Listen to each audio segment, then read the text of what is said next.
Grizzlies fans know it's the team that gives you the edge. Big River Steel does too. And much like the Grizzlies have recruited legendary talent, we want you to be part of our team. Are you ready to be part of something legendary? Then visit www.bigriversteel.com. That's www.bigriversteel.com.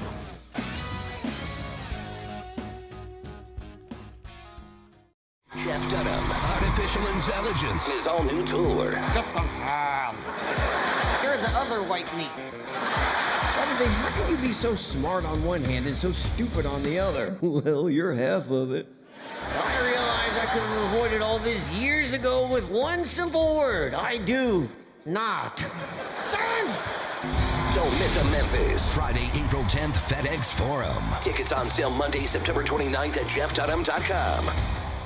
When the arena lights dim for a concert or when the crowd becomes one at a big game, you can almost feel like you're the biggest fan. But who's your biggest fan? It's the person who will get you home safely after a night of drinking. It's a person who looks out for your life to make sure you leave the stadium with someone sober. This could be a designated driver or someone who offers to give you a ride share. Because in Tennessee, fans don't let other fans drive drunk. Brought to you by the Tennessee Highway Safety Office, a division of the Tennessee Department of Safety and Homeland Security.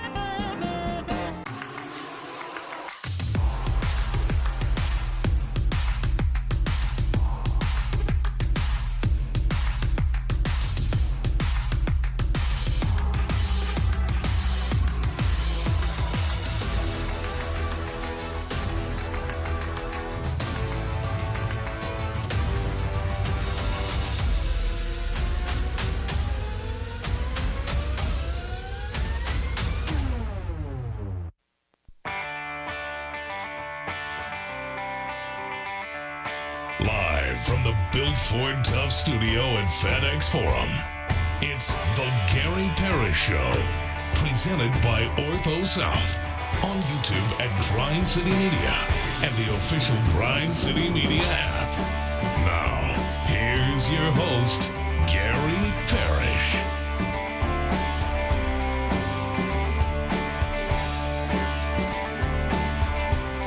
All right, I'm here. My name is Gary Parrish, speaking to you from Midtown Manhattan, New York City. Bennett Doyle back in Memphis, producing the program. Glad he's with me. Glad you're with me. Hope you're getting through the day best you can. Well, Daddy lost most everything on horse, whiskey, and wedding rings. And I hope you didn't drape yourself in an American flag last night and try to watch baseball. More specifically, I hope you didn't lay minus 280 last night. Drape yourself in an American flag and try to watch baseball because we lost. We're not the kings of our national pastime anymore. Last time it was Japan. This time it was supposed to be us. Nope, it's Venezuela. Venezuela is your World Baseball Classic champions. Played a thriller last night down in Miami. We'll talk about it momentarily. First, though, quickly, let me set today's schedule for you. In the next segment, about 20 minutes, Chris Vernon is going to join me. He's the host of the Chris Vernon Show, weekdays noon. Grind City Media. I'll talk to him about a number of things, including the Grizzlies returning to FedEx Forum. Chris Vernon will be in studio. He'll be here in about 20 minutes. Finish talking to him, take a break, come back, do 5 more things you need to know, at which point we'll discuss 5 previously undiscussed stories. Among them, the 2026 NCAA tournament got underway last night in Dayton. Howard advanced. Texas advanced. Miami, Ohio. The Redhawks play tonight. We'll talk college basketball. We'll do that in about 40 minutes. USF coach Brian Hodgson has reportedly turned down an offer to be the next coach at Syracuse. Never thought I'd see the day where the USF men's basketball coach would turn down an opportunity to work at the same place Jim Boeheim won a national championship with Carmelo Anthony in 2003. But here we are. This is it. We'll get into that in just a bit. Every member of the Eye on College Basketball podcast, me, Matt Norlander, Josh Mullins, we all have filled out a bracket, and we've all picked the exact same team to win the national championship. Based on the history of our predictions, this is probably not a good thing for Kelvin Sampson's program, but we'll talk about it anyway a little later on in the show. The WNBA and the Women's National Basketball Players Association, they have reached an agreement on a new CBA that ensures the league will start on time this season. So that's good news for everybody involved. We'll get into that a little bit in the third segment. And Taylor Frankie Paul. Bennett, isn't this your girl? I'm very familiar with her, yes. Bennett's favorite reality star. What's going on? You really don't know what's going on? I do know what's going on. Of course I know. She's been accused once again of beating up her boyfriend or ex-boyfriend. Yeah. And if you Google her, you'll find out she's been arrested for this before. Yes. She's also like the Bachelorette. Correct. Well, maybe. We're about to find out if we're going to go through with that. We're about to find out. So let me make sure I got this right, and then we'll dive into it more, later on. This woman that keeps beating up her boyfriends, there's going to be a television show where a bunch of men are competing to try to win her heart. Correct. So that maybe one day does that seem like something you should be competing for? We're about to find out. We're about to find out. We'll talk about Bennett's favorite reality star. We'll do that during a segment we call 5 More Things You Need to Know. Then we'll eventually do GP's carryout and we'll call it a day. So that's no. Oh, geez, I'm in a habit here. Let me back up a little bit. So then we're going to talk about reality stars. And then we're going to carry that up to about 11:10 and then 11:15. Looking forward to this. Cameron Koffman's going to join me. You probably don't know that name, but you probably do know Fins Up at this point, right? He's a co-inventor of Fins Up, LIU Superfan. They're traveling to San Diego for LIU's first-round game against Arizona. But before they do that, Cameron Koffman going to join me here. He's going to talk to me through Zoom. He's been featured in the New York Post. He's gotten famous on the internet. Fins Up will be here about 11:15. Then we'll do GP's carryout and we'll call it a day. Good. So that's the rundown. We got a lot to get to, obviously. But I did want to start with the World Baseball Classic because the championship game of the WBC, it was played last night down in Miami, and it was awesome, even if we lost. Final score, Venezuela 3, United States 2. We didn't get a gold medal. We got a silver. You probably saw Kyle Schwarber accept his silver medal from MLB Commissioner Rob Manfred and then take it off before he even got to the dugout. He said he didn't want to be wearing a silver. Bryce Harper echoed that sentiment. Venezuela was fired up. Their players wanted it in some cases more than they won a World Series. And the lasting narrative from last night seems to be that the Venezuelans wanted it more than the Americans, and that's why they got gold, and that's why we got silver. Bennett, do you subscribe to that? Did we just not want it badly enough? I thought we wanted it. I did. I mean, there was a lot of criticism surrounding some of our stars going into this game last night, specifically Aaron Judge, and then a lot of criticism after the game, and I guess rightfully so. I don't subscribe to we didn't want it enough, but maybe they just wanted it a little bit more. All right, let's back up for a second. Let me walk you through this, and then we'll get to where we need to get to. So the WBC is on last night. It's the championship game, and I know the NCAA tournament got started last night with the first 4 in Dayton, but it really did feel like, if you're just gauging things off of social media, to the extent that the sports world was focused on anything, it was focused on the World Baseball Classic, in part because the event has been incredible leading up to this moment, in part because we sort of connected a little bit to USA Hockey and the Olympics, so much so that Aaron Judge and his American teammates walked into the stadium last night wearing game-worn USA Hockey jerseys that they had received from that gold medal winning outfit. So we'd sort of leaned into that.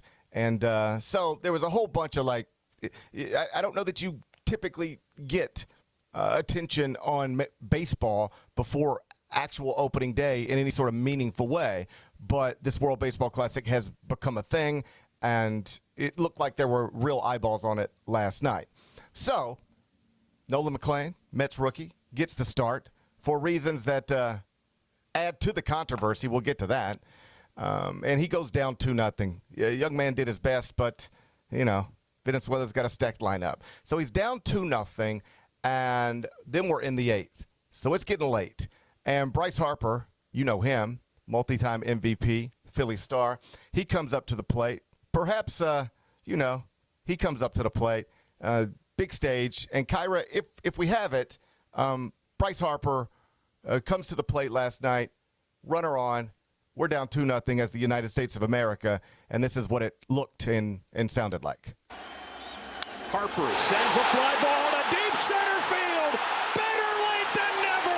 Bryce Harper has tied the championship.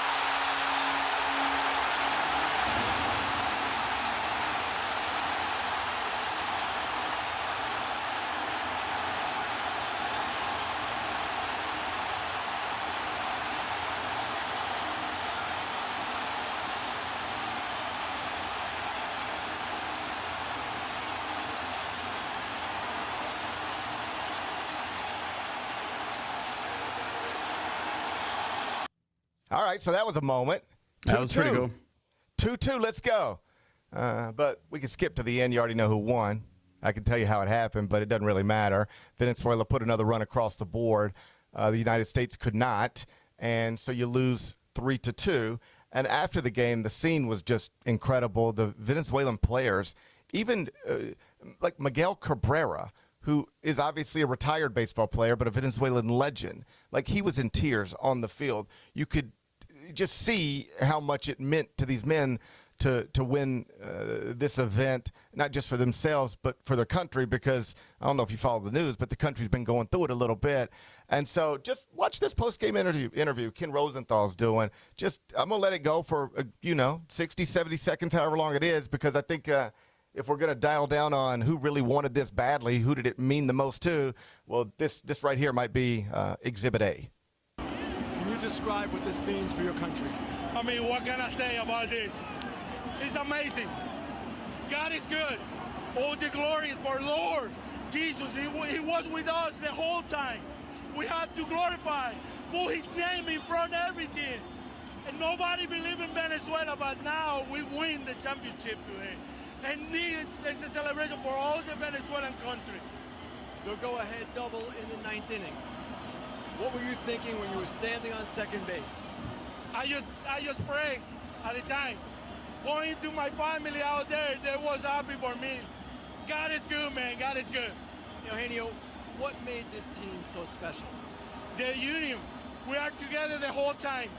We're not just teammates. We are family. This team is awesome. We are family here. That's why we play with passion, with love, because we feel the jersey. We feel our country in front of us. That's why this is a lot for us as players, as a people, as a human beings, and as a Venezuela. Now we are the champion. Eugenio, congratulations. Thank you so much. Another quote from Salvador Perez read this way: "The World Series, as everyone knows, is one of the most important championships that the major leagues has. But when you play for your country, it's a little bit beyond that. That feeling, the country where you were born and raised, the sacrifices your parents make, the people who helped you, that's why this means a lot to me and a lot to Venezuela too." Bennett, do you think we cared that much? I mean, you'd mentioned being draped in your American flag. Like, I was actually celebrating Ireland last night, so I can't, like, sit here and act like that it mattered, like, a ton to me. But, yeah, I think it could be, I think it could be questioned, yes. Yeah, and so I think it could be questioned as well, which is, I think it's interesting that we've got it to a point to where I do think, broadly speaking, the American players do care, and the American baseball audience has tuned in, and this is a real thing now that perhaps was a gimmick at one point, but it's become something that people have passion about. Now, you saw the crowd. That's a capacity crowd in Miami, 38,000 roughly people. I mean, jam-packed, and the tickets were not inexpensive on the secondary market. Now, strategically, they put this in Miami because, you had a Dominican Republic team. You had a Venezuelan team. And, I think there's a Venezuelan population of around 300,000 in South Florida. So you can tap into that, and they did. There were plenty of American fans there last night, but based on the reporting, it was a pro-Venezuelan crowd. And so the crowd showed you that this was a big deal. I do think the players care. Like Bryce Harper clearly cared. You saw him not just as he hits the homer, but rounds the bases, points to the flag. Like, that's a man who's fired up and caring. But the storyline last night, was about somebody who didn't actually play in the game. And it was about Tarek Skubal, the ace pitcher for the Tigers, two-time and reigning American League Cy Young Award winner, who was on the roster, in the dugout, but unavailable after pitching only once in this event. And they had done a, I guess, good job leading into this, explaining what he was going to do and why he was going to do it. But then he kept revisiting it and acknowledged he was having second thoughts. And sort of where it settled, it feels like, is that his agent, Scott Boras, you know the name, had it strongly suggested to him that it would be unwise for him to do anything other than to pitch one game in the group stage and then shut it down for the knockout rounds, even if you happen to be in what amounted to a gold medal game on Tuesday night, March 17th. And so he could have pitched last night. He was on the roster, but he opted out. And when you contrast that with Salvador Perez saying, this is more meaningful to us than a World Series.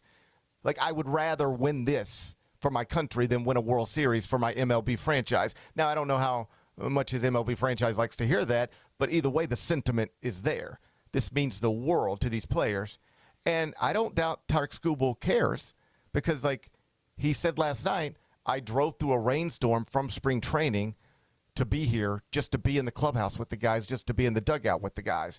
In other words, he pitched one meaningless game in the knockout round, in group stages that any of 40 American dudes could have pitched and won. And then he shut it down, went back to spring training. But he drove back up or back down or wherever to Miami last night so he could be in the clubhouse, be in the dugout. So he cared. He thought it mattered, but not enough to put his arm on the line. And it should be noted that he is in a contract year. Everybody expects he will be traded at the trade deadline. A lot of people thought he'd be traded because Detroit either can't afford him or will not afford him, one of the two. But he's in line to get like a $400 million contract. And most people don't think Detroit's going to be the franchise that gives it to him. So he'll pitch for the Tigers until he doesn't. He'll be moved, and then he'll sign a $450 million deal with 90% deferred money with the Dodgers or something like that. But because of those things, all indications are that he was influenced by his agent and told not to pitch for his country. And though Tiger fans are, I gather, okay with that, other baseball fans are questioning it. Should they? Is that a fair critique of the reigning two-time AL Cy Young Award winner? I guess it's fair. I guess it's fair. I would say sure, it's fair. I think it's fair. Here's where I'm at. If you can't pitch more than once, or if you can't pitch when we need you, then sit over here. Like, don't take a roster spot. That's where I would be with it. Like, I don't need you to pitch a meaningless game in group stage against a team. The day 3 pitcher for the Royals could probably win. You know when I need you? You know when I need the best American pitcher alive? In the gold medal game. Mm-hmm. That's when I need the best American pitcher alive, in the gold medal game. And if you are healthy enough to pitch in that game, but unwilling to do it, I don't need you on the roster. I mean, imagine it's a little apples to oranges because it's not the Olympics, but this is the equivalent to the Olympics for baseball. This is huge in baseball. You see it, how much it means to Shohei, how much it means to Juan Soto, how much it meant to the Venezuelans last night. This is a huge event. Imagine if you got to the gold medal game in men's basketball in the Olympics, United States against France, and Steph Curry said, I just can't play. I'm in a contract year, and I can't go tonight. Well, hold on, is he hurt? No, he's not hurt. He just played the other day. But the agreement coming in was that he would play one game, but because he's in a contract year, Steph's not going to be available for the gold medal game. He'll sit there and watch. You know, he'll have a nice little golf shirt on, but he's not going to play. Hold up. He's healthy. It's the gold medal game, but he's not going to play. Yeah, that's right. I mean, that would be ridiculous, right? Yes.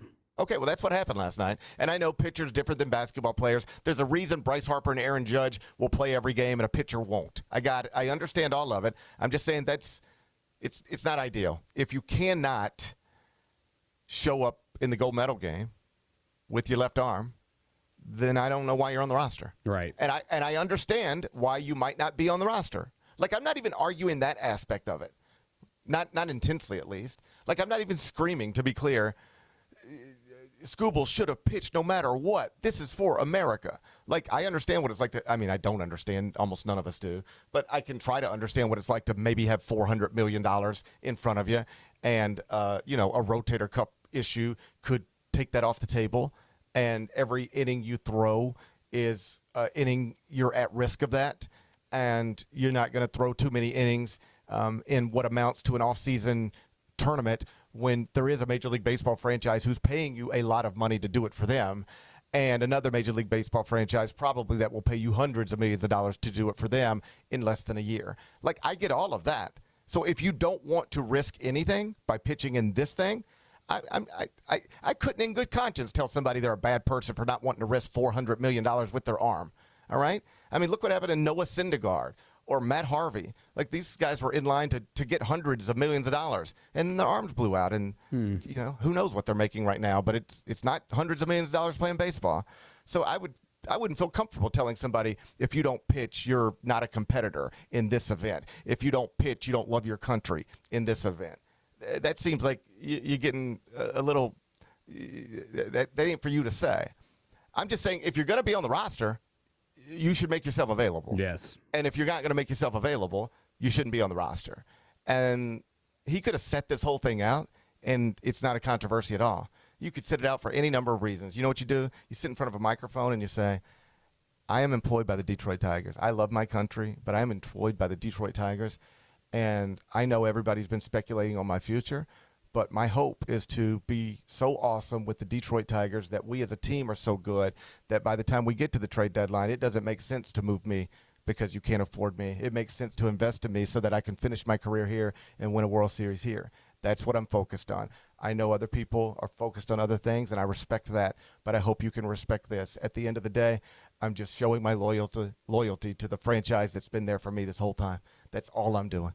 And, like, somebody will be mad because somebody's mad about everything, but that's a hard thing to argue against. What I just said, I mean, clean it up a little bit, but that's a hard thing to argue against. Instead, he pitched, then he shut it down, then he came back, then he acknowledged, man, I'm thinking about maybe trying to pitch again. Then he shut it down again, and then it became clear this is an agent thing.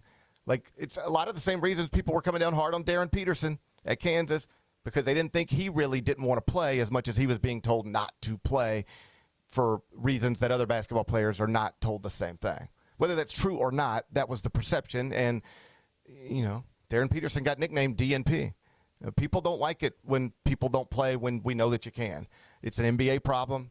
And last night it was a baseball problem. If not for everybody, certainly for the Ace in Detroit. Chris Vernon's up next. New Amsterdam Vodka is an official partner of the Memphis Grizzlies. It's the only exceptionally smooth vodka that is 5 times distilled, 3 times filtered, and rated 93 points. New Amsterdam believes wins big and small become legendary when you celebrate them with your crew. So here's to the blue, white, and gold, the Memphis grit and grind, and reliving winning moments big and small with Tennessee's favorite basketball team. New Amsterdam Vodka. Find your wins.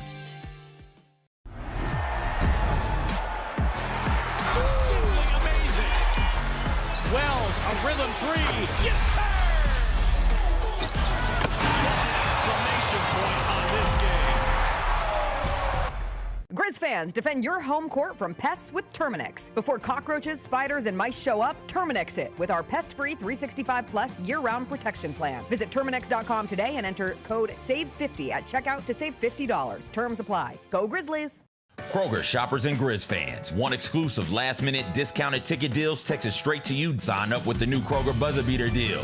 Fans can sign up by texting Grizz to 636-479 Or visit your local Kroger store in the Delta Division and scan the QR code. By signing up, you agree to receive recurring automated promotional and personalized marketing text messages from the Memphis Grizzlies. Consent is not a condition of any purchase. Message frequency varies. Message and data rates may apply.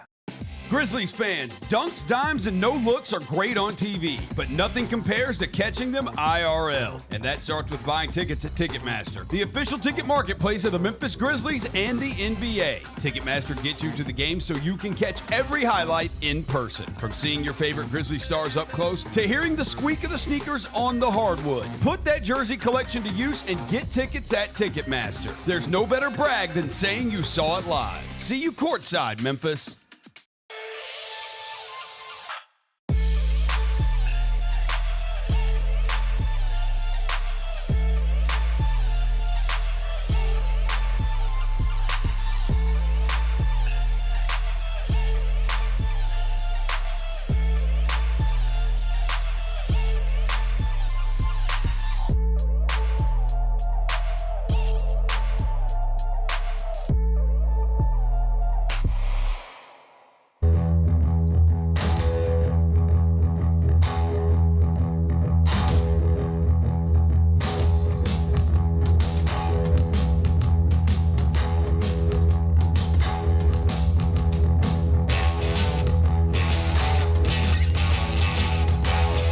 Welcome back to Gary Parrish Show, presented by Ortho South. I'm in New York City. Bennett Doyle back in the Bill Ford Tough studio producing things. And on Wednesdays in the second segment, I'm joined by Chris Vernon. He, of course, is the host. Chris Vernon Show, weekdays, noon. Grind City Media's here right now. Hey, Chris Vernon, how are you? You want me to be honest? Yeah, I want you to be honest. I'm terrible. Why are you so terrible today? Well, you and I have been friends for what? 20-something years. It feels like it. Been through a lot together. Been through a lot. Thick and thin. And, you know, you may remember a story I know you've told before. You were in your 20s, had a girlfriend. She said she was sick. Mm-hmm. You went out on Beale Street, run into her and a bodybuilder. Yes. Right? And yes, it's heartbreaking, right? And so I say all that to say we've been friends for over 20-something years, and there I am driving into work yesterday. I'm like, I've been replaced. Ed Scott is now obviously Gary's best friend. Oh, Gary, when we talked about this, when we talked about that, when we talk about our kids, when that son of a bitch brought up golf, I was like, stop, Ed. Oh, I meant to tell you. Stop, Ed. I meant to tell you. If you talk about, you and Gary, you were on the phone talking about this. You guys were talking about that. Oh, you know, Gary, when you and I were talking about this. Oh, when Gary, you know, we've had conversations about our kids, Gary. Oh, when I was out playing golf the other day, and I was like, Ed, if you take away my golf thing too, I mean, like, all right, it's fine if you took my friend, but don't take my tee times. I mean, you've seen our group texts has slowed down a little bit lately, and I assume you assume it's because it's March Madness. GP's busy. Why are you guys so close? It's unbelievable. When did this happen? We've been friends for 20-something years. You go cold towards me. Then you bring on, it's like I saw the bodybuilder with my girlfriend on Beale Street. I'm like, what has happened? What happened? Why is Gary best friends with the AD at Memphis? This is crazy. First off, he's a fellow bald man. We both shave our heads with razors, so we have that in common. We know what you don't know what it's like to stand. I know. You don't know what it's like to stand in front of a mirror and shave your head with a Mach 3. But me and Ed Scott, we know that. All right. Yeah. So I think it probably starts there. And I've been meaning to tell you I didn't know how to do it, but. Yeah, you're out the Sunday morning golf thing. It's now, unbeliable. It's now me, Ed Scott, Penny Hardaway, and who's the president? The president. That's what he said. Yeah, no, Bill Laurie. We got to get the money in there. So it's going to be me, Ed, Penny, and Bill Laurie. Yeah, that's our Sunday. We have a standing 9:15 on Sunday morning out off of Hacks Cross. Nice, unbelievable. But come, hey, if you want to come hit balls with us, come hit balls with us whenever you want. Bennett walked in yesterday. I'm like, is this guy serious? Is he really going to bring Ed Scott on? And then just like, it's like I was I'm you, and Ed's the bodybuilder. And it's like, oh, great. Like, I mean, how can I compete? I've lost my friend. I did have this moment when I was young, like this moment of clarity. Like I had this buddy, and if you were to ask me when I was like, I don't know, 16, 17, 19, in that range, like, who's your best friend? I'd say, oh, it's him. And then I realized if you asked anybody in our friend group who is their best friend, they would always say that guy. He was everybody's best friend. Right. And I was like, well, I thought he was my best friend. He's like, no, he's everybody's best friend. And I was like, well, that's interesting. And I think that's kind of what you went through yesterday, except I'm not actually everybody's best friend. I'm just Ed Scott's best friend. Or maybe Ed's everybody's best friend, and I'm going to steal him from you. I think that's probably totally more likely. possible. Yeah. What is more likely, that I'm everybody's best friend or that Ed Scott's everybody's best friend? He does have a little Gavin Newsom to him. You know what I mean? Like, whoever he's in the room with is the most important thing on earth, and he's look, the best ADs are politicians. 100%. And there's a lot of the, and that's how they get things done. That's how they raise money. That's how they get you into a better conference. That's how, and I do sense that, just from listening to him, he's got a way with words. He's very charming. Like, I mean, he has an aura about him to where you can understand how this guy got to this point and how he will get to the next point. Yes. And if he ended up running for public office one day, it wouldn't shock me at all. Because it's the same brand of guy. It's the same skill set. Yes. And I know what you're saying, and I see that he could be very intentional, but that's the job. Yes. I mean, I've watched him at the Charles Huff press conference, just to name one place, like, be very intentional about going out of his way to shake this person's hand, to make eye contact with this person, to be like, hey, like, I watched him do this.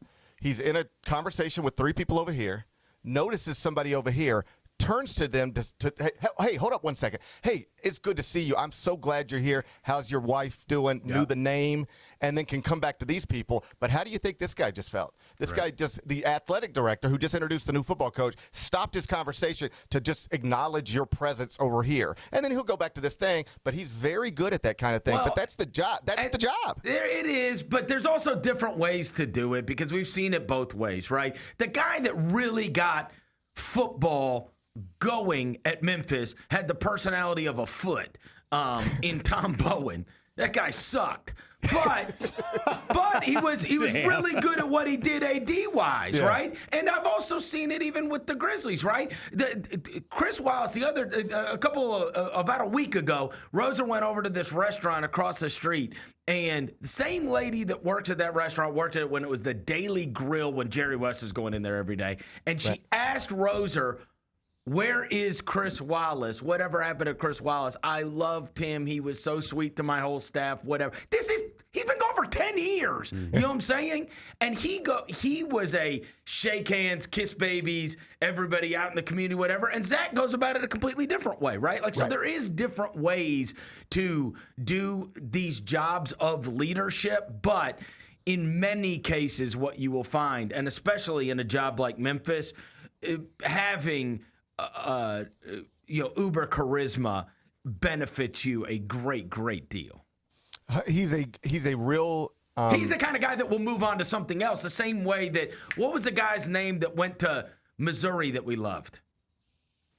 He was here, and he was like but he wasn't. He was like Tom Bowen's assistant. Oh yes. And, the name is just out of my head right now. He had, but it wasn't a regular name. It was like a weird name.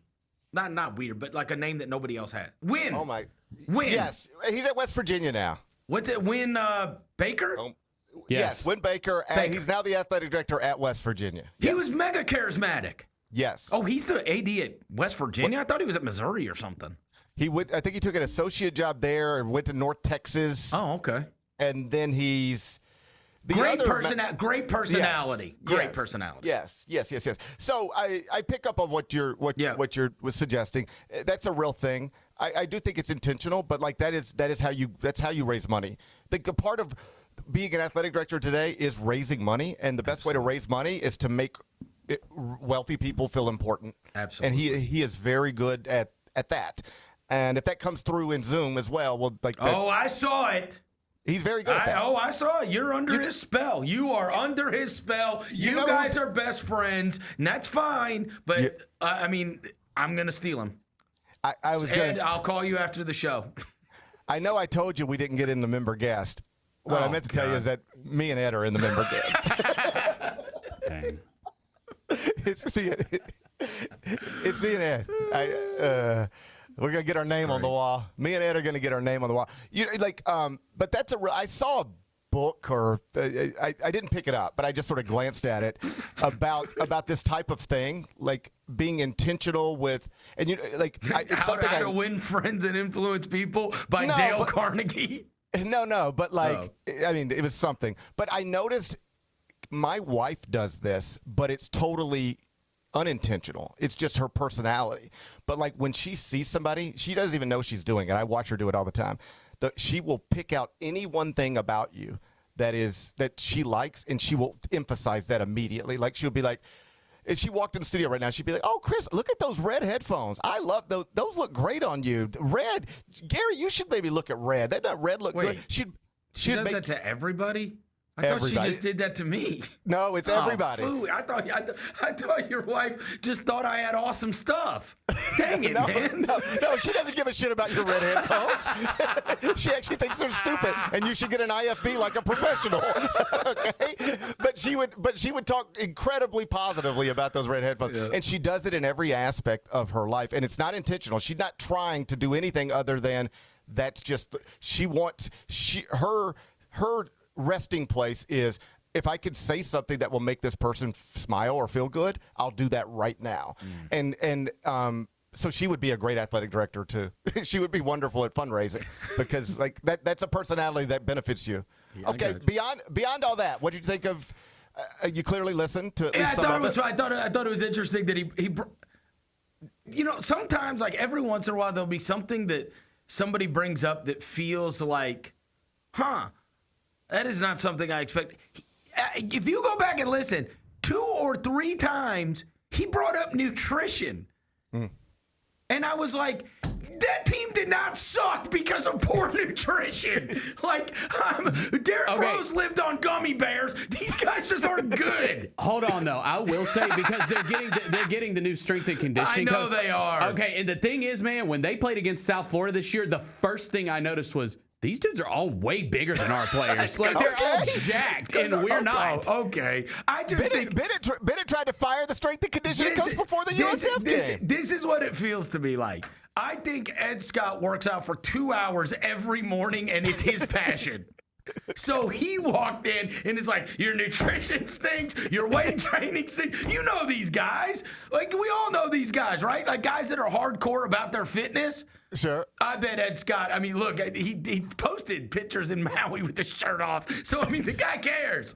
There's nobody his age that cares like he does. And I just thought it was interesting when I started that was the one time where I was like, oh, come on. Like, Doug McDaniel, you think Doug McDaniel's 5'6" because he didn't eat well in the morning? Because he didn't have avocado toast in the morning? The guy's 5'6". He stinks. Anyways, no, I thought all right, I'm going to be honest with you. One thing that did, and I think you guys might have posted the clip yesterday, I wish he would have said, this is just my opinion as a Penny guy. Sure.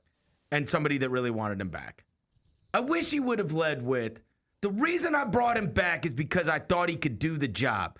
Because this was a downside. You know what I mean? The reasons why this season didn't go well, the things were going to change, but I believe in him wholeheartedly to be able to do this job, and that's what I want to get done. Not the first, if you go back and listen to your question, the first thing he says is because of how much he means to this city. Right. And it's like, bro, that's I don't know. I just wanted him to say, even if it's not so, because that makes it feel like, yeah, he'd be gone if he wasn't Penny Hardaway, right? Instead of, I think this is the guy. I think that, because he does go on to talk about 3 out of the last 4 years he's in the tournament, and last year's the 5 seed, and he made some mistakes last year with Haggerty and Danger and waiting around for it. Like, so he goes on to make the excuses, but it felt like number one on the list of why Penny Hardaway's coming back is because Penny Hardaway is the greatest player in Memphis history, and he means a lot to this city and this school and everything else. And I just kind of wish he would have just ditched that and been like, the reason I'm bringing him back is because I think if we get these things in place, that this is a guy that, if I were selling him, right? Because it's a sales job, I'd say, look, Penny Hardaway is going to be able to bring better players here than anybody else. And players win, and especially in this age, because you're just throwing together a team every year, right? And he's our chance at getting higher level players. Last year we had an All-American, and Dane just killing it in the G League right now, and it's probably going to end up in the NBA. Like, we're going to look back, and last year might have possibly had 2 guys that have NBA careers, right? And I just think that is very hard to pull off. You know where I feel on this in terms of where the Memphis job is. Like, Penny Hardaway going into a high-level players, living room. Like, I do think he has that advantage in terms of being able to get players that other guys without his stature, without his All-NBAs, without his YouTube clips, to get to Memphis. Now, obviously, he has to go do it. But again, that's one of the things I would sell is be like, hey, man, I don't know what kind of, right? Like, we're in a day and age where we just lost our best player to Kansas State, for God's sakes. Like, that's where we are. So we need to be able to get high-level players in order to win here. And I think Penny Hardaway's the best-suited guy. The other thing is, I thought it was interesting. Calipari, did you see his press conference last week where he was saying, like, stop firing guys? Hey, whatever money you're going to put to fire a guy, how about you give that to him for players? And it's like, there is a theory to that where it's like, all right, those same money guys, if you wanted to fire Penny Hardaway, like, what if we put $6 million more towards players next year, right? That is part of this equation. And I hear what you're saying. Like, there was another way to say, why is Penny Hardaway coming back? Because he's Penny Hardaway and he's going to be awesome. And like, I get that. Right. I think what Ed was doing, if I'm being honest, I think he was trying to be completely honest and acknowledging that he has a $6 million buyout and he is an icon in the city. And here's the truth. If you want the truth, it's what I told you last week. You're going to have a hard time finding a wealthy person in March 2026 who cares enough about Tiger basketball, who wants to go down in history as the one who put the knife in Penny Hardaway a year after a conference championship. I don't think you could find the people to do that right now. If he has another disappointing season, I think you'll be able to find those people next year. And that's the truth. I think that's the most honest explanation for why he is getting next season. It's because it was hard to do. It was hard to move him now, and you hope for the best. But if you don't get the best, it will not be hard to move him next season. I also thought it was very persuasive, and this kind of pulled at my heartstrings the same way I'm sure it did Bennett's, because I know he's been on my side on this, which is the conversation that he said he had where Penny was like, I don't want to go out like this. Right. This can't be. And he would have resented this place forever. And that's part of the equation, that too. That is lasting. For your favorite and best alum, I know everybody can say time heals and, there's going to come a day where Ed Scott's the AD at a bigger school, and then everybody can just say, well, it wouldn't have happened if Ed Scott wasn't here and you got screwed and whatever else. But it's still, like, to have him go out like that with a empty arena and a 10th place finish in or whatever it was in a conference and a losing record. It's like, that can't be. If I go out swinging, I go out swinging, but give me one more chance. And I do think that, there'll be a rallying around him next year in a way that there has not been. Wouldn't you agree? There will be. People will want him to win next year in a way that it's just been, kind of taken for granted up until this point, because it'll be like, bro, this would be an awesome story. People will know that if he doesn't do well next season, it will be over next March. And Right. I do think the community will rally around him and the basketball team that he builds. We just all hope that he does it effectively. But all of this stuff, I think, reasonably has to factor into the equation. Like, think about the history of Tiger basketball, how much it matters to the DNA of the city, and then think about how Larry Finch left this world. Like, it was sad. Yep. Keith Lee has nothing to do with the program. Nothing. All right. If you move on Penny right now, you ruin that relationship badly. I don't want to say Well, forever. how do all those because other guys feel? How does Elliot Perry feel? How does Andre Turner feel? How do all these guys that are still around, that love this program and promote this program, and their names are up in the rafters, Here's how do what I get. They feel like you did them wrong too. Yes. Here's what I think. The Elliot Perrys, the Andre Turners. I mean, Ed said this yesterday publicly. When I asked him, when you talk to the ambassadors, I mean, these are the people who pull the strings. When you talk to them, what do you hear? And I thought his answer was simple, but exactly what I expected. I hear we love Penny, but we've got to get this fixed. Mm-hmm. And that means the way I interpret that is like we're going to give this a chance. We want this to work, but we're not going to let this go on too much longer like this. We've won one NCAA tournament game in 8 years. If that number we've gone to 3 NCAA tournaments in 8 years. If we're still stuck on 3 NCAA tournaments after 9, we will still love Penny, but we've got to fix basketball. And I think that's where the fan base is. I think that's. I don't want to speak for Elliot Perry, but I think Elliot would be like, I don't want to see Penny go out like this, but we've got to get better. I think Penny would tell you that. I think Penny would say, I don't want to go out like this. I think I deserved a 9th year, but I know I got to be better. I think he would say that in some form. And of course. He knows the stakes of next season, bro. And I believe that too. Like I know I've talked about this for hours in a nuanced way. If I were in charge, what I would have done is what Memphis has done. I would have brought Penny Hardaway back for a 9th year, not necessarily because I think it's going to work. We can have that conversation another day. Well, you've already had it with Ed Scott. No, because I believe that you were picking between the options on the table, and the worst thing you could have done right now in this moment would be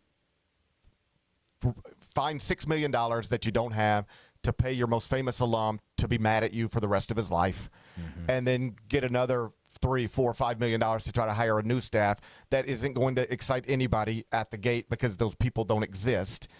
And then you've got the fan base is fractured. Like, I don't know whether it's 30% are upset that you did this or 20%, but the part of your fan base thinks that you did Penny wrong. And for all of those reasons, I would have given him a 9th year too. This is what I would do. And the other thing, and I think that this is, when I talked about how much he loves the program and wants to do it there, I do take into consideration that I want it to be him to win, and I'm super hopeful that that he could get this program back to where it needs to be, where it was, honestly, I felt like it was where it needed to be a year ago. I really did, okay? I felt like it was where it needed to be. That's what we're talking about, right? Winning the conference, getting the 5 seed, having a chance in the NCAA tournament, and then making our excuses afterwards, right? Because the other option is, bro, when I was driving in, you're talking about that. I know you're going to get to it in your 4 things, right? This Hodgson guy has not won a tournament game. Yeah. He hasn't won. He turned down Syracuse. Right. Okay? This guy, whoever you wanted to replace with Penny, let's say you get the next Brian Hodgson. That's what happens here now, bro. That's what happens. They're leaving like that. Before they did anything. He has not he's in the tournament. He won the conference. He has been offered Syracuse, which he has turned down. And they're saying, he might go to Providence or wherever else. But the truth is, that's Memphis too. That's where this program is right now. Whereas if he did win here, he he didn't go get a 5 seed last year, win the conference, and all of a sudden we were talking about, like, does somebody else want to hire Penny Hardaway from one of these Power Fours? It's never even a thing. Whereas the second you could get anybody good, I promise you, let Charles Huff win the conference tournament or conference this year in football. He'll be here 1 year. Right, yeah, no, I know that. You know what I mean? Like, this is a 100% stepping stone place now. There's some truth to all of that. I guess what I would say is it is true that if successful, Penny would stay in a way that if successful, a different coach might not, because this job is now, for the first time ever, really, in a one-bid league. It was also a destination job. It was, for that matter. I mean, you know what I mean? And look, John, I know John left, but John left for Kentucky, and he left after 10 years. When John took the Memphis job, he could have took the Missouri job. Yep. That's true. They were both. Which one do you want? He chose Memphis over Missouri. South Carolina. He turned down South Carolina, Arkansas, a bunch of them. All right. The job's not the same anymore because for a lot of reasons, but first and foremost because it's now in the 10th best league in the country, below Conference USA, below the Missouri Valley, below the Atlantic 10, and it's a one-bid league. So that's all true. But to me, the main thing here is I like you. I would love for Penny to be the Mark Few of Memphis basketball for the next 20 years. That would be amazing. That's what I prefer. But what I want even more than that, and I think this is where the ambassadors are, and most Memphis fans, they just want Memphis basketball to be great again, to borrow a word. They want Memphis basketball to be great, whoever the coach is. They would prefer it be Penny, but if it can't be Penny, and perhaps we'll know by this time next year, they just want somebody to make Memphis basketball something that they can care about and be proud of again. Well, and obviously, look, I would just say I just think it's super, super hard. There are circumstances, right? Like, I mean, you've seen it where McNeese lost Will Wade and whoever's there now. Like, he's got him back in the tournament, right? Like, I mean, and now they'll probably hire his ass away. Like, McNeese might just have a new coach and a new team every single year. You know what I mean? As long as they're good. But that's the shame of the Memphis thing. So would we. In football and basketball, anybody that's any good is going to bolt, bro. Like, I was at the press conference where Ryan Silverfield said, I don't want any job. I want this job, and I want this job for life. Well, things changed. Sure. You know what I mean? Things changed rapidly.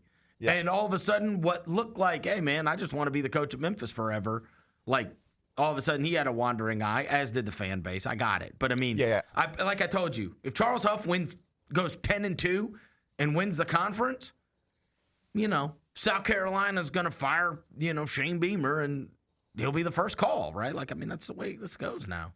I mean, yeah, like, running the Memphis Athletic Department today is more challenging than it's ever been, I think, because you've never been in a league that's this bad. And so I'm just hoping my best friend Ed Scott can, get it right. It's so annoying that I've been replaced. Can you believe? Hey, you know what? How about this? Bennett, I don't know. We'll give you a vote. What's going on? Why don't you just have Ed Scott on Wednesdays? Oh, Ed Scott Wednesdays. Yeah, pretty. See if he'll show up every Wednesday at 10:20. I bet he would. He for sure would. He would run 5 miles to find a microphone. Hey, this is why we're not friends anymore, you and I. I'm not gonna have you bad talking my friends. I'm not bad talking him. Hey, you go talk to. I know I'm you're. so jealous. Roser. I'm so jealous of him. He's better looking. He cares about nutrition. Like everything about. He's more affable. He's more charismatic. He's got it all going. With all due respect to you, why would I be best friends with him when I can be best friends with him? I know. He's crazy. You ready for this? I swear to God, if there's a selfie of you, him, and Penny playing golf together, I am gonna vomit. Wait till you see that member guest Oh my list. God! Somebody's gonna text you like, "Hey, I thought you played with GP in the member guest." I'll tell you this: if you would have had Ed Scott instead of me as your partner, you'd have gotten in that thing. They left us out. They're like, who cares about them? Me and Vernon walk around Grind City Studios thinking we're somebody, and then we apply for the member guest, and they put us 48th on the wait list. You have no. Hey, look, Bennett. There is a member guest at Southwind. Okay, and they take X number of teams. Let's say it's 30 teams. So then this year they announce, but look, anybody that doesn't get into the member guest, you can be in the encore, a special 2-day member guest, right? Okay. So yesterday they put out the list for the encore. Bro, we're at literally the bottom. Damn. Like 27 teams have to cancel for me and Gary to get in. Dude, people It's pay us. unbelievable. People pay us to show up places, Unbelievable. and we're trying to show up there. We're trying to pay Disrespected. them. We're so disrespected, bro. Disrespect. You can So have. disrespected. We will pay you $1,000 just to let us hang out, and they don't want us. They don't want it. Other people are like, "Hey GP, you got time to do this? Unbelievable. Hey GP, you got time? Hey Vernon, could you do this?" And we're like, "Man, I don't think." And we're like trying to Yep. make appearances. They don't want us. They don't want us, bro. Damn. They don't respect us. But I'm a again, circle- if it would have been Ed Scott, you'd have gotten I it. know. For sure. Let me email Larry. Just and be change like, them, change them. Let me email Hey, Larry. actually, guys, my partner's Ed Scott. You're going to be in the big one. Yeah, they'll go right to the top. They'll email back in 4 seconds. What time you want to tee off? What time works good for you and Ed? Oh, man. We'll fit you right in. It's over All for right, me. hey, all right. I got to get back on track. I got All the right. Fins Up guys coming on. I got to Oh, get yeah, back yeah, on yeah, track. yeah, I forgot. All My bad. See ya. Fins Up. I'll see. Hey, I like those red headphones though. By the way, Those are good. I'll see you later. That's Chris Vernon. Chris Vernon All right. show. He'll be in a big studio about an hour and 4 minutes. We come back. We're gonna run through 5 more things. We got to be quick Okay. with it, Bennett. Let's go. Each challenge is unique, so each game plan is customized to identify opportunity and the path to victory. It's true in basketball, it's true in banking. Grizzlies Checking from Pinnacle with personalized planning and advice. Play hard, bank easy. Open a Grizzlies checking account with at least $100 and a recurring direct deposit by May 30th, and you could receive a $200 direct deposit bonus into your account. Details at grizzliesbanking.com. Member FDIC. Fridays at FedEx Forum just got a whole lot more fun for the family. With the Family Friday ticket offer, a $35 game ticket gets you a $10 food voucher and access to pregame shoot-around. Additionally, for every 4 tickets purchased, you get an autographed item from the Grizzlies Vault. Capture moments that last a lifetime for birthdays, youth groups, and other family-friendly celebrations. Visit grizzlies.com/Friday to grab your tickets today.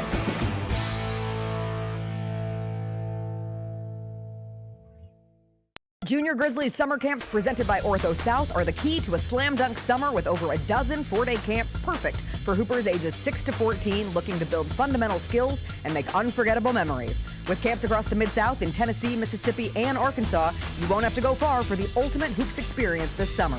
Registration comes with a Junior Grizzlies jersey, lunchbox, and a basketball to take home. Don't wait, space is limited. Visit grizzlies.com/Junior Grizzlies today to secure a spot for a fun-filled summer. That's grizzlies.com/Junior Grizzlies. Thanks for showing up, Memphis. Nothing beats catching your Grizzlies IRL, and nobody knows that better than you. So next time you want to hit up a game, Ticketmaster's got your back with tickets to every upcoming matchup. Whether you're catching the Grizzlies at home or on the road, you'll find tickets at Ticketmaster, the official ticket marketplace of the Memphis Grizzlies and the NBA. Keep putting that jersey collection to use and get Grizzlies tickets today. There's no better brag than saying you saw it live. See you courtside again soon, Memphis.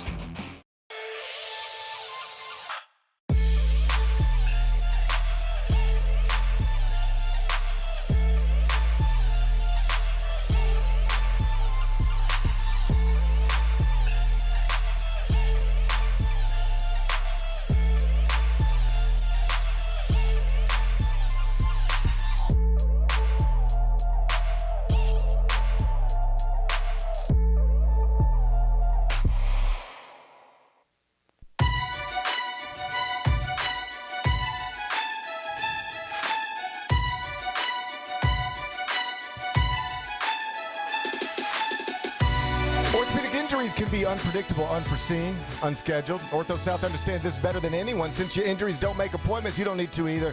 That's because Ortho South welcomes walk-ins during the weekdays, in the evenings, and even on Saturdays. So next time an unforeseen injury makes an unscheduled appearance in your life, visit orthosouth.org to find your nearest urgent care location. Just walk in. Ortho South to take care of everything, especially you. Learn more, orthosouth.org. That's orthosouth.org. Now, I got 5 more things you need to know. Number 1. The first 4 got underway last night, which means the 2026 NCAA tournament is in progress. Howard won, Texas won, whatever. The game is tonight in Dayton, UD Arena. It's the Miami, Ohio Redhawks against SMU, our old friends from the American, who now call the ACC home, because when you have super rich boosters, including a former president of the United States, that's the type of thing you can get done. Mm-hmm. We should all be so lucky. Big Bet Bennett. Yes. Are you rooting for the Redhawks tonight? Do you want to see the little guy get it done? Yeah, I definitely do, especially since everyone tried to leave him out of the tournament. I would love to see them get it done and advance to the big bracket. I hope they do that. I hope they do, too. Obviously, for my buddy Wally, but more than that, just because this will shape the way this team is remembered by basketball fans forever, to the extent that they're remembered at all. If they lose tonight, by 11 or something like that, the narrative connected to them will be, Bruce Pearl tried to jump on TV and tell you they weren't any good. And y'all all piled on him, and all he was doing was telling you the truth. Like, he wasn't necessarily saying that Auburn didn't need to win more games, but he was saying, like, really? You're going to put that team in over my son's team? Like, put Oklahoma in. At least they beat some people. Right. But Miami Ohio didn't beat nobody. They got poor computer numbers. If they lose tonight, that's how they're remembered. But if they win, it's a shove it in everybody's face moment. Like, you said we couldn't beat any power conference schools? Well, we did as a 6.5-point underdog. Mm-hmm. The reason we didn't beat power conference schools in the regular season is because they wouldn't play us. We told you that. Finally, somebody was forced to play us. You see what happened. Redhawks, flap your wings. So I don't think there's a more interesting game that'll be played Tuesday, Wednesday, Thursday, or Friday in this NCAA tournament. Okay. How about that? Just because of the way it will be talked about after it's over, one way or another. I don't know if this is the game I'd want to watch more than any other, because I like watching Darius Acuff Jr. more than any other. Mm-hmm. But if in terms of I'm interested in the outcome of it, I'm interested in the outcome of this. Miami, Ohio, SMU. Tonight, you'll be able to see it on True TV. Tip schedule for 8:15 Central. Number 2. Penny Hardaway's coming back for a 9th year at Memphis. Still trying to figure out if Brian Hodgson is going to come back for a 2nd year at USF. He is the reigning conference coach of the year, reigning conference champion. He has also reportedly been offered 2 power conference jobs already, Syracuse and Providence. He has reportedly turned down Syracuse, is still considering Providence, might just stay at USF with an increased financial package. That's another thing some of these guys are trying to do. Rather than take a middle-of-the-pack or bad job in a power league, can I try to make my job in my non-power league the best job in this conference? So that's what Josh Schertz is trying to do at St. Louis. He could have taken a power conference job. But instead, it's like, hey, St. Louis, instead of me leaving you and you got to go find another coach who you can hope can maybe do what I'm already doing, why don't you just pay me a little more, pay me assistants more, give me another $2 million to roster build with, fix this facility, and I'll stay here. I'd rather make St. Louis the best A-10 job than go take Kansas State a bottom third Big 12 job where I've got to compete with Arizona and Kansas. Like, I got a better shot of winning 30 games here than I ever do there. I'll stay here if you'll make it right. Brian might just do that. But we've reached a point where either way, whatever he does, the USF men's basketball coach has turned down the Syracuse job. Wild. Jim Boeheim coached there successfully for a long time. But this is it should be a wake-up call for Syracuse and a reminder for everybody else. Your history does not matter anymore. When you are approaching somebody about your job, how many NCAA tournaments your program has appeared in does not matter to anybody. Hey, look at that banner we won in 2003. Okay, it's 2026. Let's talk about now. That's an awesome banner. They got one at San Francisco, too, from the 50s. It's 2026. Basketball's different. How are we going to run this thing? And Syracuse, according to everybody, has been lagging behind in resources. They haven't had the NIL money that, there was a time where the biggest brands in men's college basketball were like Duke, Kentucky, Kansas, but Syracuse was up there. Mm-hmm. And they just have been lagging behind in resources, NIL, rev share, and it's caught up with them. And it could catch up with anybody. Like, people think, look at Duke. It's just on autopilot. No, Duke made an amazing hire to follow Mike Krzyzewski. John Shire's great at his job. I don't care how good your program is. You make a bad hire and don't fund it well, that's a terrible combination that can send you to a bad place quickly. The Carrier Dome, formerly known as, has been empty. It looks like FedEx Forum. Like, I turn on a Syracuse game and it makes me sad because I know what Syracuse basketball used to look like. Same way I turn on a Memphis game and it makes me sad because I know what Memphis basketball used to look like. Either way, USF coach turning down Syracuse. If that doesn't make you as a Syracuse administrator understand, okay, we got to change our approach. Because if we are at a point where we've been turned down by the USF men's basketball coach, we're not doing something right here. They need to figure out what they need to fix and do it quick. Number 3. Ion College Basketball Podcast. We have completed all our pre-tournament stuff. Okay. It was a lot of talking.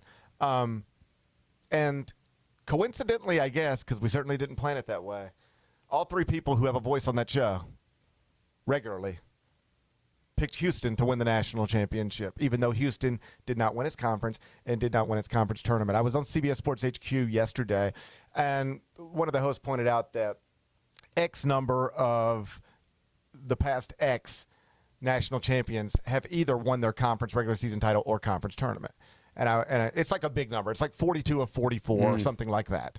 And they were like, GP, is there a team out there that could, buck this trend? And I'm like, yeah, Houston. But a lot of teams are going to be capable of bucking this trend going forward because I don't think it's going to be a trend going forward. Do you want to know why? The conferences have grown, expanded, bloated, and gotten tougher. So just go back 4 years. Kelvin Sampson could have this exact same Houston team, but you know what it would be in? The American. You know what it would have done? It would have won the American regular season title. It would have won the American tournament. And then it wouldn't apply here. But you put them in a bloated Big 12. Now Arizona is the favorite to win the national championship right there with Duke and Michigan. Arizona wins the conference regular season title. Arizona wins the conference tournament. But you're still good enough to win the whole thing. You just maybe weren't good enough in these moments against Arizona. So it's a trend for decades that you need to win one of those things to win the national championship. But it's not going to be a trend anymore because there's going to be a non-conference regular season or conference tournament winner from the SEC that can win the national championship, from the Big 12 that can win the national championship. In fact, I think you've got both of those things in play this season. Number 4. After a prolonged labor battle, the WNBA and the Women's National Basketball Players Association reached a verbal agreement on the terms of a new collective bargaining agreement early today, just 51 days before the league's 30th season is set to tip off. They're at a hotel here in Midtown Manhattan, just like me, holding a press conference this morning. I mean, I didn't hold a press conference this morning, but they did, not far from me. And this is good news for anybody who cares about women's basketball or women's sports. There was real risk. In fact, I think people thought it was headed towards a shutdown of some form, but there's a lot of momentum connected to that sport now. It'd be a real shame if we didn't start on time with a healthy Angel Reese and a healthy Caitlin Clark. And so now it looks like we're going to get that. Caitlin Clark, Angel Reese, all their colleagues starting on time, 2026-27 WNBA season. That's good news, right? Yeah, really good news. I mean, you're even seeing, because they're playing, I believe they're doing FIBA right now. I think the World Games are going on, and so you're seeing a little buzz from that because Caitlin Clark's playing in that.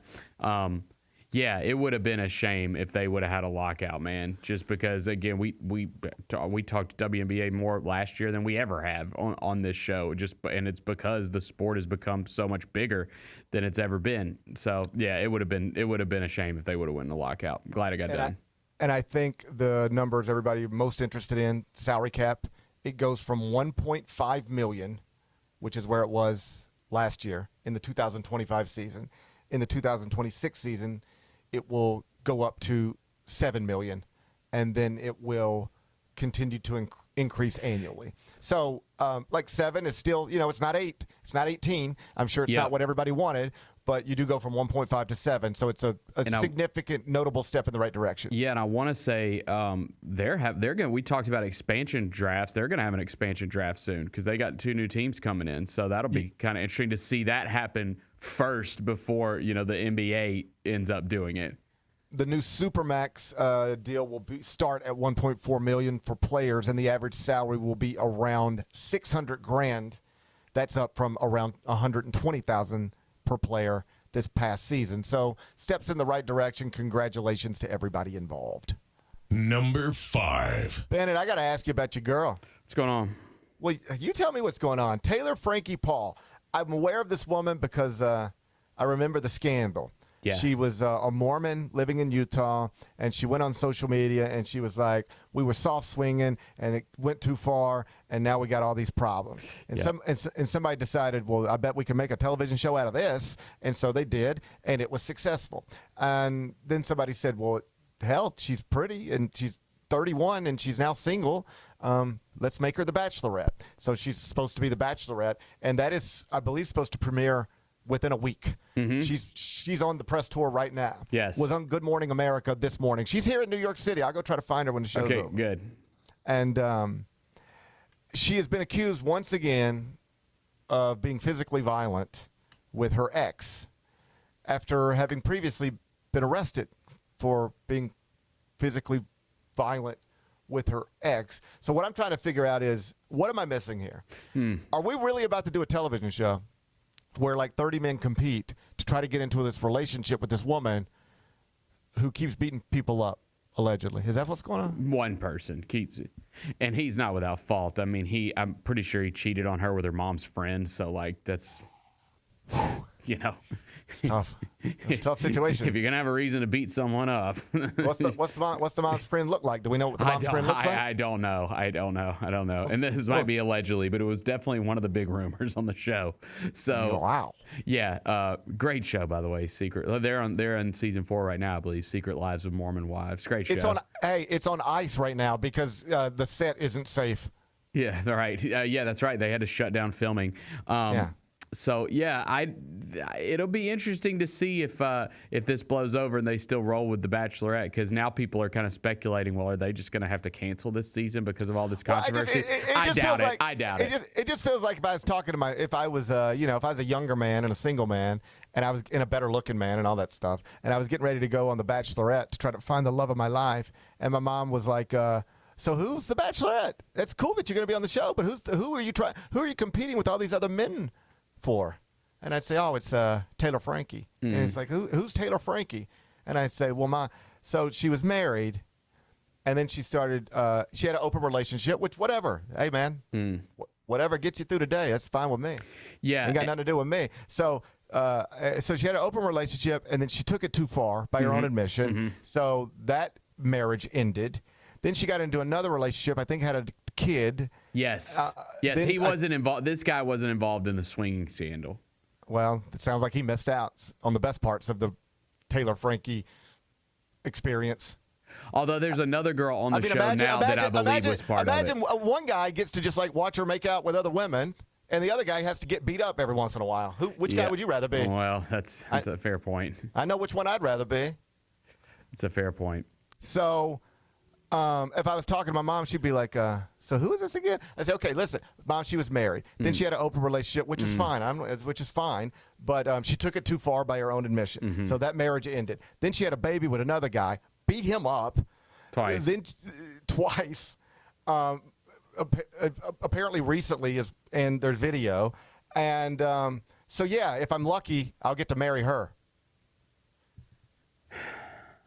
I mean, I'd have to go and look and see how many of these bachelor connections actually last. I think like maybe 2 have ever lasted. I think it's fine. I think I'd be willing to compete for a weekend with Taylor Frankie. Yeah, I don't think that these things typically. End happily ever after. I want to say that less of these contestants have actually stayed together. So I think it's fine. I think I'd compete if I were younger and single. I think I would be willing to compete for a weekend with Taylor Frankie. Yeah, but I think that's all I would need. Yeah, I think. I don't think I'd need. Based on everything I've seen, you don't need much more than a weekend. Yeah, you got 30 guys out there trying to till death do them part. You're gonna get your nose busted. You're gonna get your nose busted. Yep. All right. Good stuff. We come back. We'll turn our attention back to the NCAA tournament. LIU's a big story. Why? Because it fins up. Cameron Koffman, LIU Superfan, he's joining me next.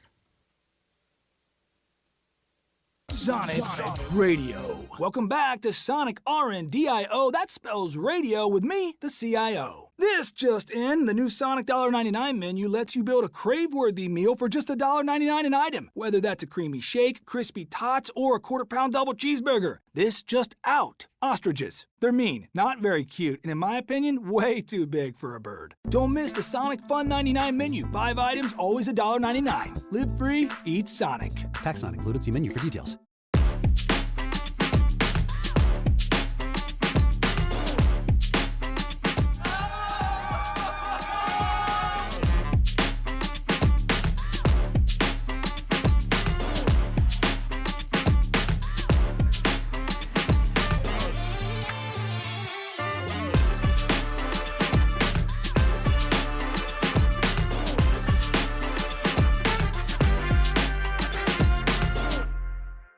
Orthopedic injuries can be unpredictable, unforeseen, and unscheduled, and Ortho South understands this better than anyone. Since your injuries don't make appointments, you don't need to either. That's because Ortho South welcomes walk-ins during the weekdays, in the evenings, and even on Saturdays. So next time an unforeseen injury makes an unscheduled appearance in your life, visit orthosouth.org to find your nearest urgent care location. Just walk in, and Ortho South will take care of everything, especially you. Learn more at orthosouth.org. That's orthosouth at orthosouth.org.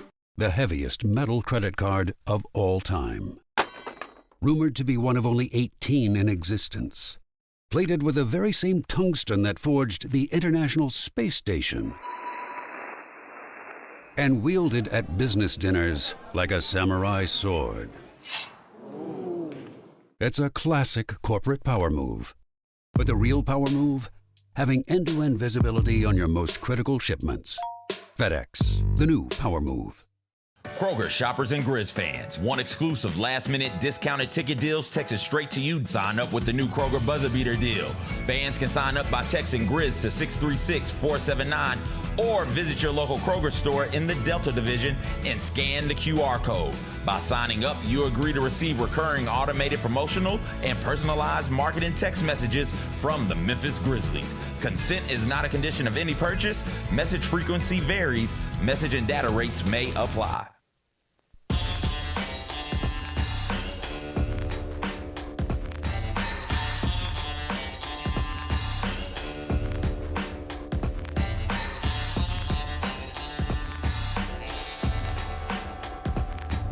Welcome back. Gary Parrish Show presented by Ortho South. I'm in New York City. Bennett Doyle back in Memphis producing the program. And I'm joined now by Cameron Koffman, who, of course, is LIU Superfan, at least one half of the LIU Superfans. Fins Up has gone viral and made him famous. He's been all over the internet, featured in the New York Post, and he's here right now. Cameron, it's Gary. How you doing on this Wednesday, 2 days before LIU plays Arizona in the NCAA tournament? Gary, thanks for having me on, and it's super exciting flying out to San Diego tomorrow, and just Friday is going to be an unbelievable day. Super excited to see the Sharks in March Madness. Oh, it's incredible. So for people, and I know some people do know the story, I've actually talked about it on this show before, but we're going to operate as if there's one person watching right now who at least doesn't. So walk us through this. How did you become an LIU super fan of the men's basketball program? So my friend David Pochapin and myself, we are the biggest college basketball fans and love big major basketball. Back in 2023, we said we wanted to pick a local team.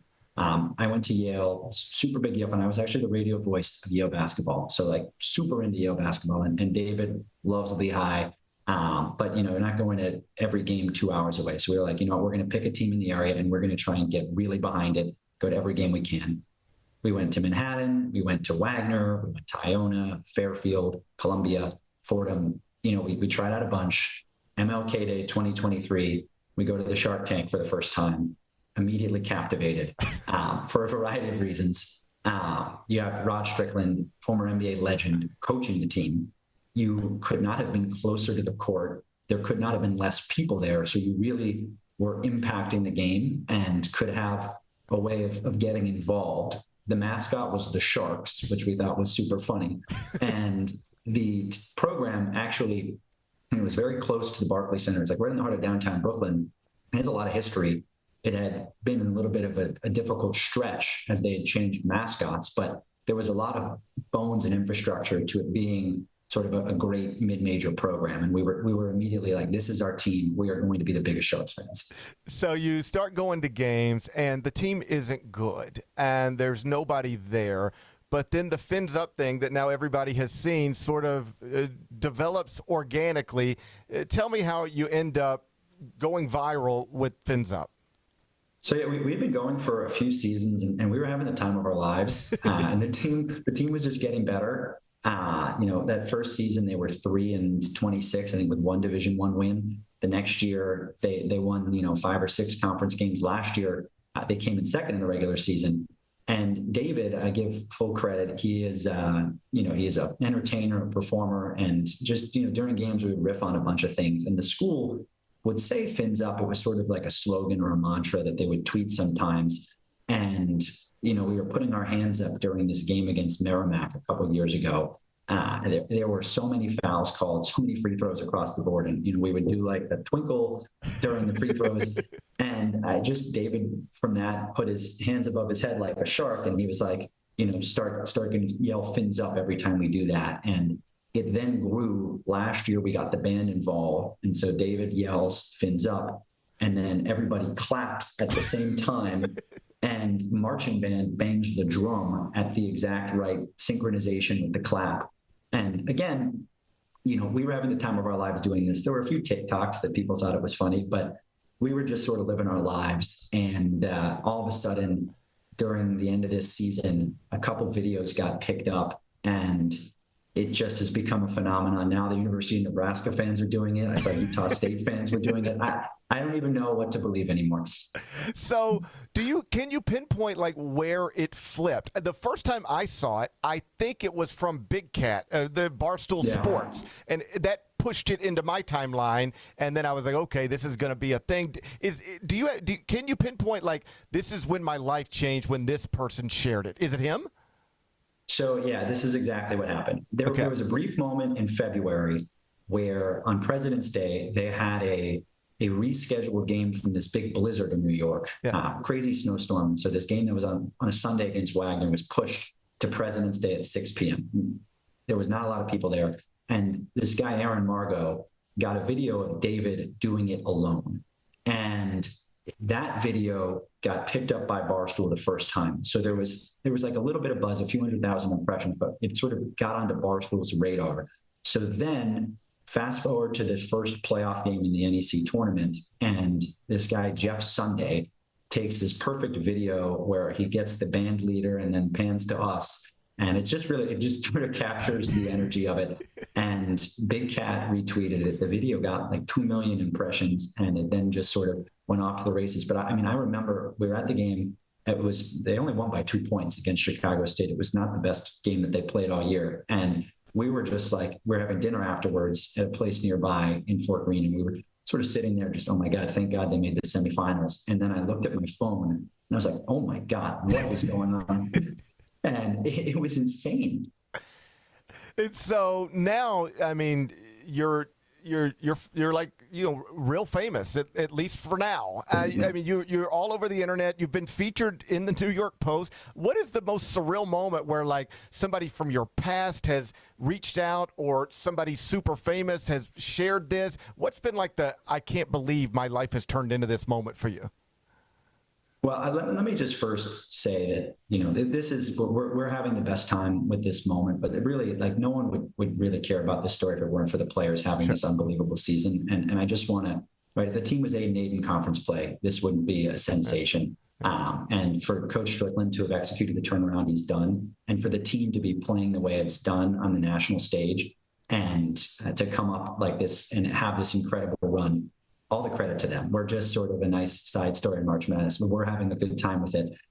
I mean, I've gotten so many texts, phone calls, emails. Our lawyers for my real job were like, wait, is this you? And I was like, yep, that is me. And they had said they had seen the video a few days prior, and they're like, that kind of looks like him. But there's no way that this could be Cameron Koffman doing it. And yeah, it's been a whirlwind of a media tour. The media's never particularly been that interested in talking to me and David. And all of a sudden, the Post wrote an article, and we're going on CBS Nightly News. Oh, wow. it's just like a pinch me sort of thing, but it's just nice because I think that March Madness is such a sort of social and cultural institution within the American fabric, because people love the human interest element to it, and people love college basketball fandom. I think it's a fan culture that's unlike anything else really in this country. And it's just sort of fun to be a part of that discussion. People are talking about the quirky things that are going on with each team, that we can, be a little part of that LIU conversation. Because again, it's the players, it's the team, but that people like the Reef and people like Fins Up, I love it. No, it's a wonderful, yes, it's obviously a byproduct of the team making it how far it's made it, but like you guys have become characters in this NCAA tournament. We get them, I don't want to say every year, but like, Sister Jean wasn't a thing until she became a thing. And, you had Aura last year at McNeese, that became a thing. Like, we get these in the NCAA tournament sometimes, and I love them. It's a part, like, you guys, I appreciate what you're saying, but like, you guys are making this more fun than it otherwise would be. And so I'm appreciative, as somebody who like cares about the sport, I'm appreciative that you've become characters in it. And like from a small world perspective, I find out like I know your sister. It was like, his sister Sydney, and I was like, what? So that's been fun to figure out. It's been super fun. And, my sister, I give her credit. She's been to games and she's been to the Shark Tank when there were a lot less fans in it. And I think she was amused and saw the passion, didn't realize it would quite take off. And, a funny story, she always would arrange for once a year, we would hang out because she also works with John Fanta. Yeah. And we would go out with John Fanta and play golf, and I would talk to him about the Sharks a bit. Well, this is the year, they're going to be better, I'm telling you. And he loved it and would give me a Fins Up. And, all of a sudden, Fins Up is viral, and John's been hearing about it for years. And he was like, all right, I'm coming to the championship game in the Shark Tank. And he sat in the Reef with us, did the Fins Up. And, it's sort of the dream of an NEC program. It's like, oh my God, we have the locus of the college basketball universe. Gary Parrish is talking about us on his podcast. John Fanta wants to sit in the Reef. Like it doesn't feel real. And I think my sister has been so, just taking it all and been so helpful to be along with the ride, and she's been boosting us, so we appreciate it. I was thrilled to see Fanta there. He's the best, and so yeah, shouts to him, shouts to Sydney, and shouts to CAA. So you're getting on a plane, you're going to San Diego. I know you've seen the point spread. Arizona's really good, but that's not what this is about. Like the experience. Like I get sometimes, people say this more about the college football playoff. Like, why do you even want that team in? They're not going to win it. Okay, but that's not the point. Like most of these teams, like at least 60 of them probably have no real shot to win this tournament that is now underway. LIU is just one of them. It's just the experience. You are on Friday going to be sitting in an arena, and you're going to watch LIU, this team, this program you've watched in an empty little building on many nights, play in the NCAA tournament against Arizona. Like whatever happens, but that's an awesome thing. Well, and let me just say two things to that. The first is never say never, right? When David and I were going around and we're checking out the local mid-major programs, we went to a Wagner Fairleigh Dickinson game in 2023 in the Spiro Center in Wider. We had great pizza in Staten Island after. It was a lot of fun. And we said to ourselves, as Fairleigh Dickinson is beating Purdue in what I think is the greatest upset in this tournament's history, better than the UNBC Virginia. Like that is an insane win, Fairleigh Dickinson over Purdue. We saw them play in person. And we never have thought that this team was going to win a game against Zach Edey and Purdue in March Madness. I mean, you just never know what's going to happen. And it's pretty cool that you can see that team play with a small building right up close. The second thing is, at the end of the day, people are so attracted to the fact that this is one postseason for all these programs from a lot of different levels, right? You have the Blue Bloods that have to get on the same court as the LIUs, as the Howards, as the Lehighs, the Tennessee States, whatever. This is the only real postseason in America like that, where you've got this sort of egalitarian situation that people are really all participating in the same thing. And I think it's just fun that anything can happen and the players can all take the court together. And these guys for LIU have been grinding for their entire lives, like shooting baskets, growing up in the gym, putting in the time in their backyards and dreaming of playing in March Madness. And they're going to be taking their steps out on this court in San Diego on Friday against the University of Arizona, as blue blood as you're going to get in a packed arena in San Diego. I mean, that's pretty exceptional. It's special. And, I'm just excited to get to be in the stands to cheer them on. And, we'll get probably at least the Utah State and the Villanova fans, which is the other game. They'll certainly do some fins ups with us, and maybe the Arizona fans will join us if they're feeling the vibes. Every once in a while, people will, trot out a conversation about the possibility of the power conferences, particularly the Big Ten and the SEC, breaking away in men's basketball and doing their own tournament. Like, hey, we don't need all these other schools. We can do it on our own and make more money. And that is true. They could do it on their own, and they could probably make more money, but they would lose something really valuable. And not to be hyperbolic, I don't think I am. The most valuable thing they would lose is fins up. It's stuff like this. Like, the NCAA tournament would be great no matter what. I'll watch it no matter what. It'll be my job, hopefully, no matter what. But I don't ever want it to get to a place where we don't have the LIU stories connected to it, where we don't have the fins up story connected to it. So I'm thrilled that this has even become a thing. Can't thank you enough for being here with me. When you get out to San Diego, if you happen to see Rod Strickland, tell him Memphis is rooting for him. He used to work at the University of Memphis, and so he's got fans in the community down south. So you guys get close to him. Tell him we're rooting for him. Fins up, travel safe, and have a blast out there, man. I'm happy for you guys. Thanks so much for having me on, Gary. We appreciate it. And you know what? It's just the greatest sporting event in the world. And no matter what happens on Friday, it's just a really cool thing that LIU has made it here and that people around the country are doing fins up. So thank you.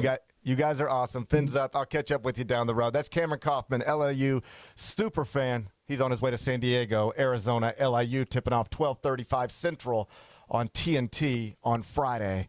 We'll be back with Carryout. Grizzlies fans know it's the team that gives you the edge. Big River Steel does too. And much like the Grizzlies have recruited legendary talent, we want you to be part of our team. Are you ready to be part of something legendary? Then visit www.bigriversteel.com. That's www.bigriversteel.com.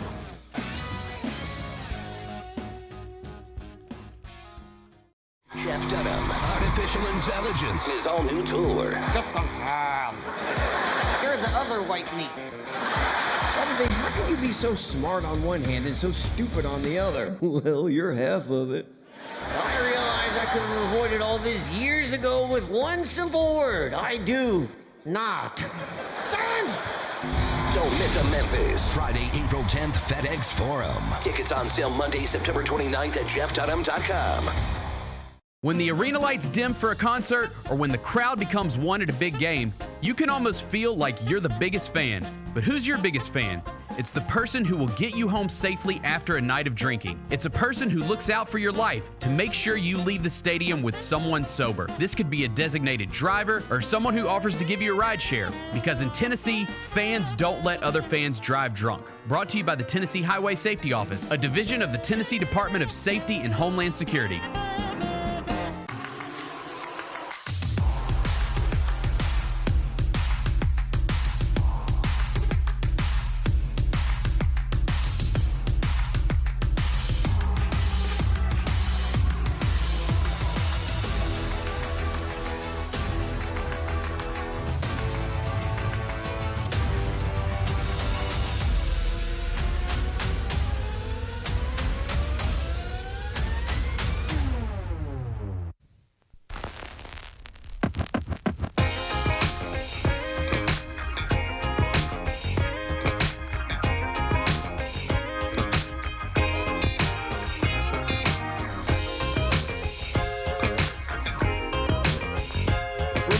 Tomorrow, we got a big 3-hour College Hoops Mega Madness show. It's from 8 to 11. Just CJ Bennett going to get things started. Chris and Deb going to pop in around 9:30. I'll join from New York City around 10:30. 3 hours getting you ready for the first Thursday of the NCAA tournament, and then it's games all day and all night.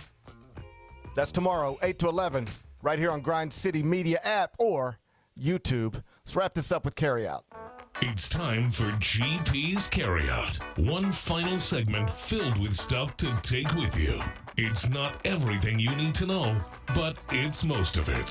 What did we miss today? Well, Bennett, you sent me the news. Sounds like the President of the United States is traveling to Memphis on Monday. It does look like that, yes. I saw that yesterday making the rounds. That'll be interesting. Hopefully I don't have to be in traffic like anytime Monday afternoon because it tends to shut things down. When a president visits a city? Yes. Yes, it can. I remember when, I want to say it was President Obama, when he came to Memphis. I remember traffic being pretty bad that day. Yeah, so I get where I need to go. There was one time when candidate Trump was speaking at the Lander Center around the same time I was driving home from 92.9, and I just I can't remember. I want to say like it was one of the deals where the interstate was like completely wide open. Like I must have gotten there just as soon as they opened it back up because it was like there was nobody on the interstate because they had just shut that part of 55 South down because of the president's caravan. So president's coming to Memphis on Monday, it appears. He's going to visit to celebrate what he describes as achievements with the Memphis Safe Task Force. I guess if the whole Epstein thing ain't going so well and the whole Iran thing's not going so well, you got to get back to talking about task forces. So the president will be in Memphis on Monday talking about task forces, and we'll see how it goes. What's today's biggest game? Big Bet Bennett. It's the first four in Dayton. It's Miami, Ohio, and SMU. They're playing at UD Arena. Winner advances to the main bracket. The loser is eliminated. Miami, Ohio, 31-1, best story in college basketball. SMU's 20-13, coached by Andy Enfield. Power Conference members out of the ACC. They left us like everybody else. They bought their way into the ACC. We tried to do it. They didn't want our money. Guess it doesn't have enough oil connected to it. Not real sure. Bennett, the Redhawks are 6.5-point underdogs. Do you want to lay 6.5 points with Andy Enfield, the man who once created Dunk City at Florida Gulf Coast, or do you want 6.5 points with Wally's Redhawks? 8:15 tonight, True TV. I am not loving this. I think I will. I guess I'll take.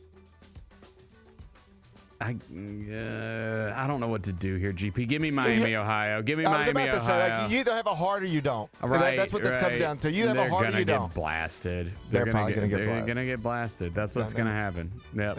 They might get blasted. Either way, they're going to play it. 8:15 tonight.